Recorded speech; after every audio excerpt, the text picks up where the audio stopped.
Índice de preços médios são métricas inúteis que geram distorções maiores do que as que pretendem evitar. Este é o Visão Libertária, sua fonte de informações descentralizadas e distribuídas. Este artigo foi sugerido e escrito por J.M. Pernicião, revisado por Marco Batalha e narrado por mim, Leafar. Quantas vezes não acompanhamos estranhas discussões sobre inflação no noticiário econômico? Gráficos apresentados juntos a siglas esotéricas, longas explicações de por que um determinado número deve ser alcançado, ultrapassado ou, quem sabe, calculado novamente. E se você suspeita que a maioria dos comentaristas não faz ideia do que está falando, provavelmente tem razão. Originalmente, o termo inflação era usado para designar tão somente o aumento da quantidade de dinheiro em circulação num dado momento em uma determinada região. O aumento dos preços dos bens e serviços era apenas uma das consequências desse aumento de dinheiro em circulação. Entretanto, ocorreu uma transferência de nomes. Os efeitos agora são conhecidos pelo nome da causa. E essa não é uma inofensiva alteração de vocabulário. Há um vídeo aqui no canal intitulado O Poder da Linguagem, como o conceito de inflação foi mudado para ajudar o Estado, que explica muito bem isso. Como nos aponta Robert Murphy em seu livro Choice, Cooperation, Enterprise and Human Action, aqueles encarregados de combater a consequência inevitável da inflação, que é o aumento dos preços, estão, na verdade, atacando o sintoma ao invés da causa. E uma política criada para lidar com efeitos como se fossem as causas acabará necessariamente tornando as coisas piores no longo prazo, já que a raiz do mal permanecerá intocada no processo. Infelizmente, essa acepção errônea da palavra inflação para designar o aumento dos preços médios numa economia e não mais o descontrole monetário dos governos se tornou tão corrente que tentar restaurar o seu significado original não é uma tarefa fácil.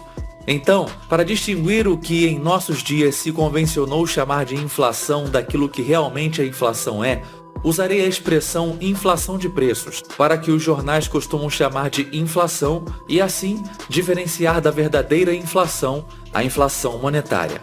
E não só o alvo das políticas de controle do governo estão no lugar errado, mas instrumentos usados para orientar essas políticas também são inerentemente defeituosos. As intervenções governamentais na economia se guiam hoje quase exclusivamente por índices de preços médios. Esses índices, porém, possuem uma série de problemas incontornáveis. Eles são incapazes de medir mudanças de qualidade dos produtos, por exemplo. Também não dizem nada sobre alterações de preferências dos consumidores ou como elas se refletem nos processos produtivos. Tampouco são capazes de transmitir qualquer informação sobre a importância subjetiva que cada consumidor dá às diferentes categorias de bens e serviços disponíveis no mercado. E como se não bastasse, índices econométricos se baseiam em filtros de médias, e uma vez que temos diferentes maneiras de calcular médias, cada método adotado irá gerar resultados diferentes. E não existe nenhuma forma definitiva para se justificar a escolha de um método em lugar de outro. Tomemos o IPCA, o Índice de Preço ao Consumidor Amplo, fornecido pelo IBGE. Esse é o indicador de inflação de preços oficial do país. E por isso mesmo, um dos mais importantes guias da política econômica. O IPCA reúne um conjunto de produtos considerados representativos do consumo do brasileiro médio. Esses produtos são divididos em grandes grupos, como alimentação e bebidas, transportes, vestuário, saúde, educação e assim por diante. Esses grupos, por sua vez, possuem subgrupos. No final, o IPCA é constituído por quase 500 agrupamentos diferentes. Cada item que compõe esse universo possui um peso específico na equação que gera o índice. Esse peso é decidido conforme a fatia do orçamento que as pessoas gastam com determinados produtos. O grupo alimentação e bebidas, por exemplo, representa 19% do índice, enquanto que o grupo educação apenas 6%. Além disso, cada região em que os estados são recolhidos também tem um peso diferente dependendo da renda média dos seus habitantes. Seja como for, independentemente da complexidade desse cálculo, o resultado será enviesado. Vejamos, para começar, a distribuição da representatividade percentual entre os diferentes itens da cesta. O esquema de atribuição de preço pretende corresponder às decisões de consumo dos indivíduos. Entretanto, decisões de consumo mudam com o tempo, e mudam em parte justamente porque o preço dos bens se alteram de forma diferente uns em relação aos outros. Aqueles produtos cujos preços sobem mais rápido tendem a ser substituídos por equivalentes que aumentem de preço mais devagar. Portanto, seria necessário um reajuste constante da representatividade dos produtos que compõem a cesta. Porém, para o IPCA, a distribuição dos preços de cada produto é reajustada conforme o POF, Pesquisa de Orçamento Familiar, também realizada pelo IBGE. Essa pesquisa possui intervalos de alguns anos entre seus levantamentos. Ilustremos esse ponto com um exemplo simples: um índice de preços de cervejas. Nesse novo índice, temos apenas dois representantes, a cerveja Turguniev e a cerveja Kogos. Cada uma delas possui um peso de 50%, já que, conforme verificado no levantamento anterior, a população gasta, em média, aproximadamente o mesmo com cada uma das marcas. Consideremos que durante um dado período, a cerveja Kogos tenha aumentado 5% e a cerveja Turguniev apenas 1%. Se a distribuição da representatividade entre as duas cervejas permanecer como está, teremos uma inflação de preços de 3% no período. Porém, seria ilusório esperar que o comportamento do consumidor permanecesse o mesmo durante o período. Por exemplo, os consumidores podem passar a gastar 4 vezes mais em Turguniev do que em Kogos, devido justamente à diferença na taxa de aumento de preços entre as marcas. Nesse caso, a representatividade das cervejas teria que ser reajustada para 80% para Turguniev e 20% para Kogos. A inflação de preços do período seria, portanto, 1,8% e não 3%. Ou seja, um atraso do reajuste da distribuição de representatividade dos itens que fazem parte do nosso índice teria levado ao superdimensionamento da inflação de preços do período.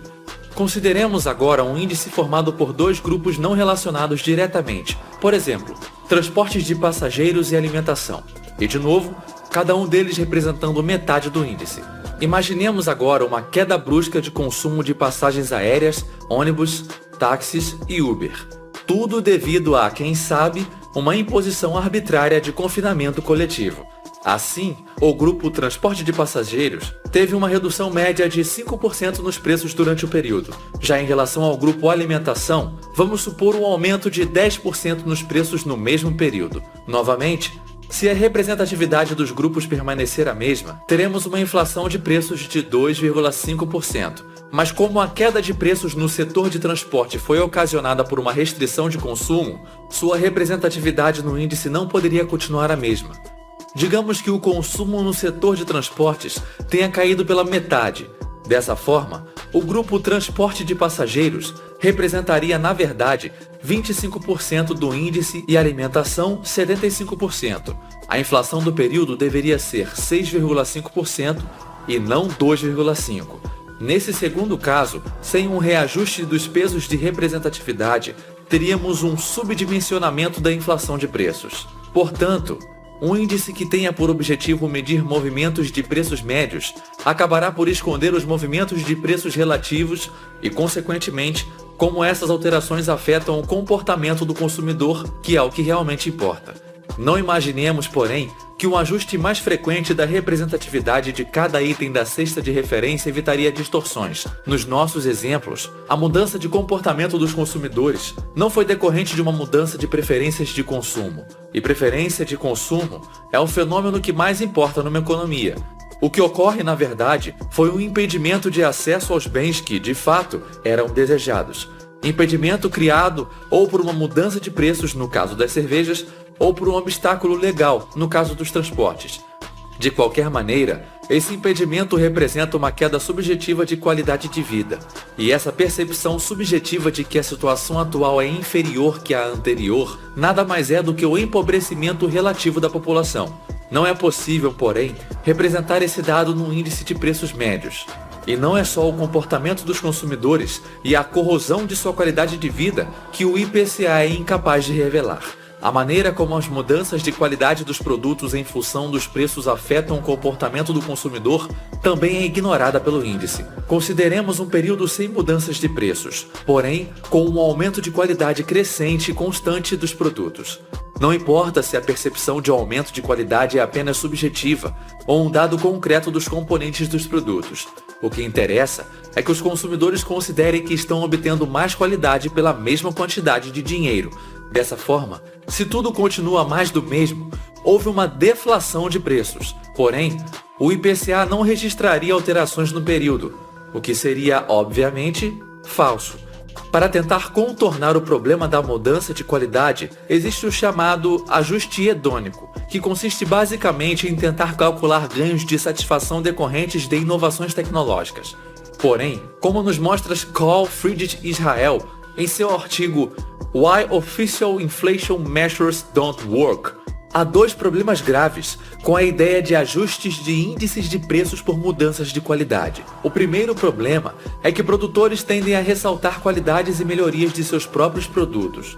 Um processador de computador mais veloz, um motor mais eficiente por litro de combustível, produtores irão sempre comunicar abertamente ao mercado informações que aumentem a atratividade do que vendem. Assim, há sempre presente no mercado um esforço informativo constante para que melhorias de qualidade sejam transparentes e compreensíveis para os consumidores. Entretanto, os mesmos produtores também têm incentivos óbvios para esconder informações sobre defeitos ou quedas de qualidade de seus produtos. Um novo modelo de smartphone terá melhorias no processamento, o tamanho da tela, a resolução ou as câmeras ressaltadas pelos seus fabricantes. Outras características, contudo, onde não houve um ganho de qualidade em comparação à versão anterior, ou quem sabe, até uma deterioração, não serão mencionadas abertamente. Por exemplo, componentes de metal substituídos por plástico menos durável não serão alardeados ao público. Detectar diminuição de qualidade, portanto, não é uma tarefa fácil. Mais uma vez, não devemos imaginar que se trata apenas de um problema técnico. Melhorias de qualidade não são passíveis de serem quantificadas numericamente, já que são avaliações puramente subjetivas. Uma pessoa prefere, em primeiro lugar, uma característica específica de um produto qualquer, digamos, a cor. Em segundo lugar, a durabilidade. Em terceiro, o tamanho e assim por diante. Nem mesmo se toda sorte de especialista avaliasse cada um dos produtos que entregam a cesta do IPCA, seria possível evitar a distorção. Digamos que Rebeca, dona de um belo chapéu, tenha como ordem de preferências dos atributos desse seu chapéu a seguinte hierarquia. Primeiro, a cor e beleza, depois a textura e depois o tamanho. Já sua amiga Janine prefere o corte, depois a textura e é indiferente quanto à cor e à beleza. Como quantificar o ganho ou a perda de satisfação em função da textura do chapéu? Dizer que Janine e Rebeca possuem uma equivalência de preferência em relação à textura, pois essa característica do chapéu figura na mesma posição em ambas avaliações, seria desconsiderar um fator importante. A posição de um item numa escala de preferências só possui significado em relação à ordenação de todos os demais itens dessa escala. Mesmo que se peça para que Rebeca atribua um valor à textura, digamos, um valor numérico numa faixa de 1 a 5, isso não quer dizer que esse número tenha qualquer significado para Janine. Qualquer atribuição de valor numérico para representar ganhos subjetivos de qualidade sempre será arbitrária. E ainda que utilizemos valores monetários para converter uma ordinalidade de preferências numa cardinalidade de valores, não seria possível estabelecer qual a porção do preço negociado equivale a um ganho de satisfação subjetiva em função da qualidade de um produto do bem.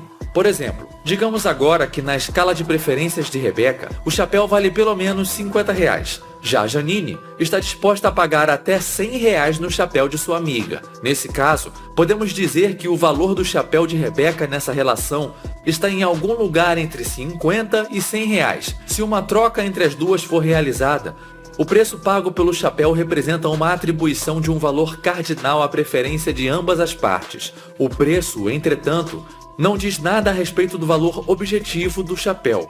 Não é possível deduzir, a partir do preço pelo qual uma troca foi realizada, um valor monetário representativo do ganho da satisfação das partes envolvidas. O valor acordado numa troca não pode coincidir com o valor dado ao próprio bem negociado. Caso contrário, não haveria motivo para que a troca fosse realizada. Vamos supor que a troca tenha sido estabelecida em R$ 65.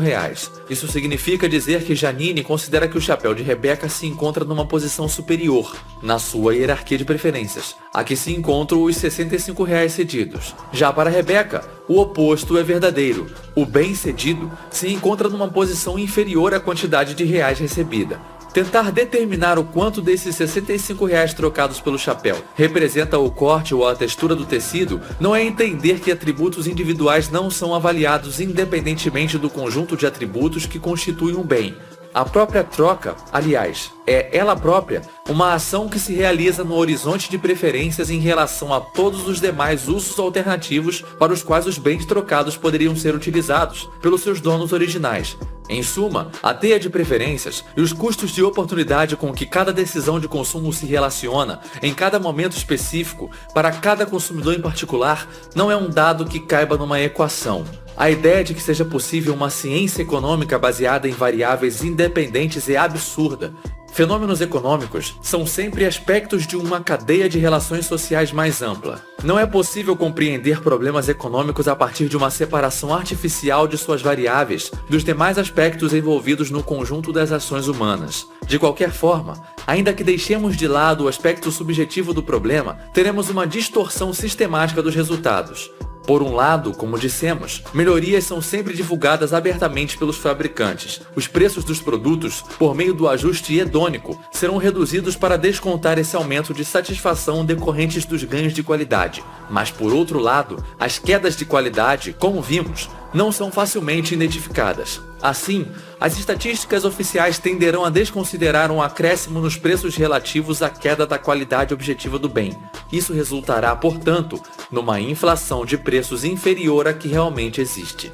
Mas consideremos a possibilidade de que, de alguma forma, fosse possível identificar e quantificar com absoluta precisão todas as avaliações subjetivas, assim como as perdas e os ganhos objetivos de qualidade dos componentes de um bem. Mesmo nesse caso, a distorção persistiria. A razão é simples. O aumento de qualidade de um produto já cria por si só uma pressão deflacionária de preços nos produtos competidores. Nas palavras de Carl Friedrich Israel, quando a Apple lançou o primeiro smartphone no mercado, o iPhone, houve uma pressão deflacionária sobre o preço dos telefones celulares convencionais. Isso porque a Apple abocanhou uma grande fatia do mercado de seus concorrentes. Esses concorrentes, por isso, se viram obrigados a baixar o preço de seus celulares, o que não fariam se o iPhone não tivesse surgido. Somente por meio de um preço consideravelmente menor, consumidores poderiam ser levados a trocar seu dinheiro por um produto com uma tecnologia que passou a ser percebida como inferior.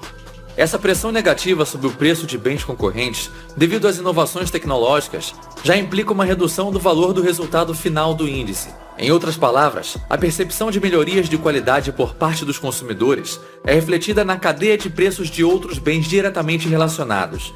Se houver um ajuste hedônico em cima do ajuste que já ocorre naturalmente no mercado, a inflação de preços será, mais uma vez, subestimada nos números do IPCA. Em resumo, índices de preço médio são incapazes de transmitir qualquer informação sobre o aumento ou diminuição dos custos reais de vida. Em primeiro lugar, não existe forma objetiva de atribuir representatividade de importância aos diversos itens que compõem o índice. E ainda que se pudesse, não seria possível avaliar como uma mudança de comportamento do consumidor se relaciona com a importância subjetiva atribuída a um item.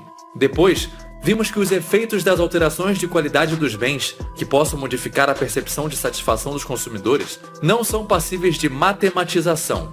E ainda que o fossem, não haveriam como saber se os ajustes de preços não ocorreram naturalmente no mercado. O grave de tudo isso, porém, não é que uma métrica tão falha como o IPCA seja vendida por nossos especialistas em economia para o público em geral como um retrato da realidade. A tragédia, na verdade, é que os responsáveis pelas políticas econômicas conduzem suas decisões em função de índices de inflação de preços.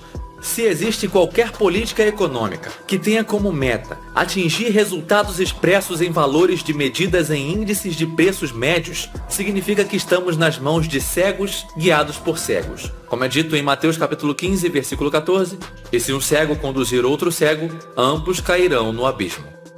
Obrigado por sua audiência. Se você gostou deste vídeo, clique no ícone de curtir abaixo e compartilhe o vídeo em sua rede social. Se você deseja ser notificado de outros vídeos, clique em se inscrever e depois no ícone de campainha. Um abraço e até a próxima.